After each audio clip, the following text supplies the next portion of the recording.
Bonjour à tous, aujourd'hui on va parler d'une box télé sous Android qui va permettre de rendre votre télé intelligente, en fait de devenir une Smart TV. Et cette box, c'est la Strong Leap S1. Alors elle nous fait tout un tas de promesses, on va pouvoir avoir accès à plus de 5000 applications, on va pouvoir installer des jeux, y jouer, regarder des films en streaming jusqu'en 4K. Je vais vous montrer ça dans cette vidéo. Et à l'intérieur de la boîte, on va retrouver les notices d'utilisation où il y a le français, un câble HDMI d'1,50 m, mais a priori il n'est pas dans toutes les distributions, l'adaptateur secteur, une télécommande où vous allez retrouver les principales fonctionnalités, l'allumage, l'assistant vocal, ici pour vous déplacer dans les menus, ici c'est le bouton OK. Voilà, et puis après il y a deux boutons d'accès rapide à Netflix ou à Prime Video. Alors c'est une télécommande Bluetooth, elle n'est pas du tout infrarouge. Et enfin, notre petite box Android. Et si on parle de ses caractéristiques techniques, déjà les dimensions, ça fait 11 cm sur 11 cm sur 2 cm d'épais. C'est vraiment très petit, limite vous pouvez l'accrocher derrière votre télé et puis vous le verrez pas du tout. Sur le devant, on va avoir trois voyants ici, un voyant de fonctionnement, l'Ethernet et le Wi-Fi. Et oui, puisqu'il peut se connecter en Ethernet et en Wi-Fi en 2,4 ou 5 GHz. Au niveau des connectiques, sur le côté gauche, on retrouve un emplacement pour une carte micro SD pour augmenter sa taille de stockage, parce que d'origine, il n'a que 8 Go de stockage, sachant qu'il y en a à peu près 4,5 disponibles, le reste étant pour le système d'exploitation. Deux ports USB, un USB 2.0, un USB 3.0. À l'arrière, on va retrouver le bouton d'allumage, l'emplacement pour le câble d'alimentation, un port RJ45 pour mettre de l'Ethernet jusqu'à 100 mégas, le port HDMI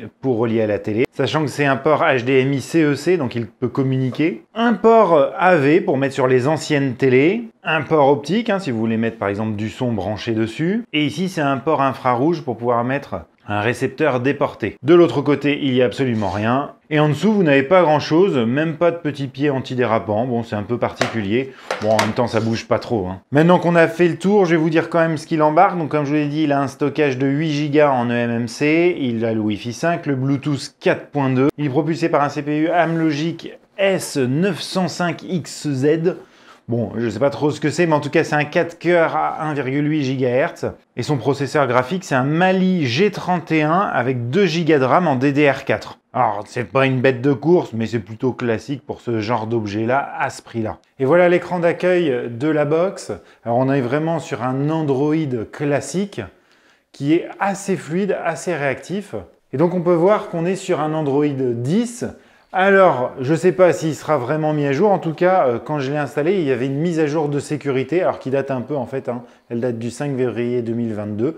Mais bon, tout porte à croire que ça peut être mis à jour, mais j'en ai aucune certitude. Donc il y avait certaines applications d'installer. Alors j'en ai installé d'autres, donc je ne sais plus vraiment lesquelles étaient installées au départ. Mais en tout cas, vous voyez que j'ai pu installer Netflix, Prime Video, YouTube, je crois que c'était déjà installé, YouTube Music également. On a le Play Store, on avait Disney+ d'installer. Donc sur le Play Store, vous aurez accès à plus de 5000 applications, ils disent. Donc vous avez tout un tas de choses.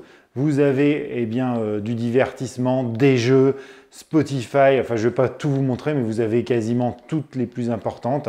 Donc Netflix, Prime Video, Canal+, Pluto TV, Molotov, toutes les applications qui sont compatibles avec Android TV. Et vous allez voir que c'est quand même assez réactif. Par exemple, si je lance YouTube, on n'attend pas non plus 3 heures avant que ça se lance. Voilà, ça y est, je suis déjà dedans. Donc c'est quand même plutôt cool.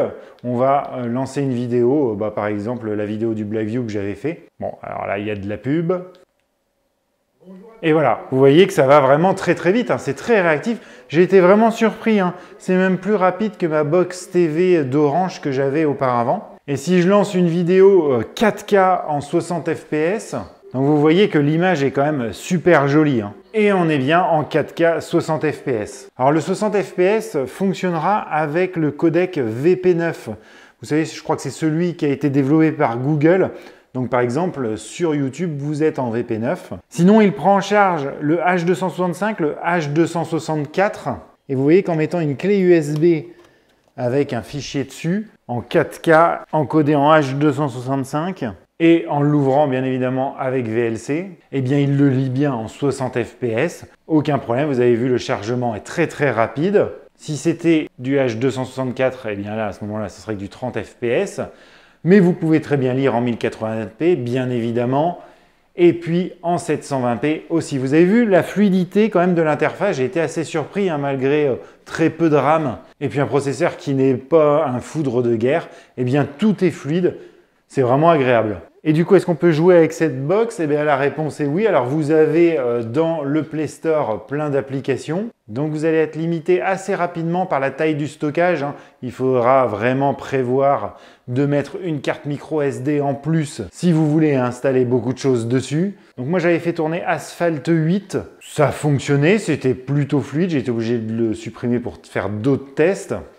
Ah, vous voyez, on a même Kodi. Hein. Ça, c'est quand même pas mal. Ah bah ouais, vous avez quand même pas mal d'applis que vous pouvez installer. Alors pour les pros de domotique, j'ai regardé, il n'y a pas Smart Life, ça aurait pu être sympa de l'avoir dessus. Mais dans les jeux, eh bien vous avez quand même pas mal de choses, donc ça se fait directement en haut ici, et hop, vous avez jeux, et là vous avez accès à tout un tas de jeux. Hein. C'est assez important, vous n'avez pas tous les jeux que vous avez sur votre téléphone Android, mais vous en avez une bonne partie. Et moi j'ai téléchargé Beach Buggy Racing. Donc je me suis connecté à ma petite manette là qui vaut 3 francs 6 sous, mais ça marche quand même. Donc elle est en Bluetooth. Et là, je peux même piloter l'interface via ma manette. Hein. Alors les temps de chargement sont un petit peu longs. Je connaissais pas du tout ce jeu, donc je sais pas si sur téléphone c'est quelque chose qui se charge rapidement. Attention, un grand moment de jeu vidéo, hein, vous allez vivre là. Après c'est plutôt beau hein, comme jeu, ça le fait je trouve.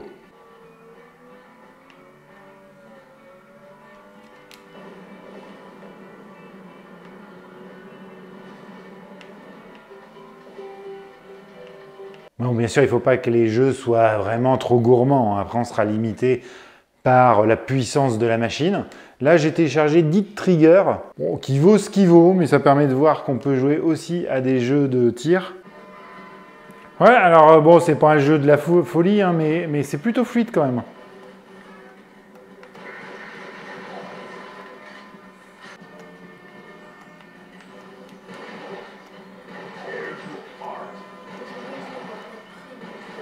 Allez, pour le plaisir, j'ai installé un autre jeu. Ouais, c'est pas ouf hein, comme jeu. Bon, voilà, on peut jouer quand même à tout un tas de petits jeux.